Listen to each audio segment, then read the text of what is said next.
السلام علیکم ویورز، کیسے ہیں آپ سب؟ ہمارے شہر کا ایک شخص جب فوت ہوا تو اسے غسل دینے والے عالم نے دیکھا کہ اس کا دہنا کندھا ایسے تھا جیسے کسی نورانی شکل والے بزرگ کا چہرہ۔ قبر میں اتارتے وقت بھی عالم صاحب نے محسوس کیا کہ اس کے دہنے کندھے میں سے روشنی پھوٹ رہی تھی۔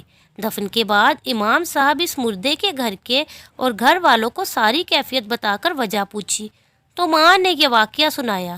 میرا بیٹا جب کالج سے فارغ ہوا تو جلد ہی اسے ایک اچھی جگہ نوکری مل گئی اور ہمیں اس کی شادی کی فکر ستانے لگی۔ اچھی نوکری ہونے کی بدولت اس کے لیے اچھا رشتہ ملنا کوئی مشکل نہیں تھی۔ ہمارے پڑوس میں ایک دونوں پاؤں سے معذور لڑکی رہتی تھی جو ہمیشہ ایک ویل چیئر پر رہتی تھی اور بغیر سہارے کے کچھ نہ کر سکتی تھی۔ میرے بیٹے نے کہا، امی مجھے اسی لڑکی سے شادی کرنی ہے۔ میں نے اور بہنوں نے بہت سمجھایا لیکن وہ نہ مانا، کیونکہ اس کے بقول خوبصورت لڑکیوں کو ہر جگہ رشتے مل جاتے ہیں، لیکن اس معذور سے کوئی بھی شادی نہیں کرے گا۔ آخر کار ہمیں اپنے بیٹے کی بات ماننی پڑی اور اس کی شادی اس معذور لڑکی سے کر دی۔ وہ ہر روز اپنا ناشتہ خود بنا کر اور اپنی بیوی کو کھلا کر آفس جاتا اور واپس آ کر بھی خود ہی سب کچھ کرتا۔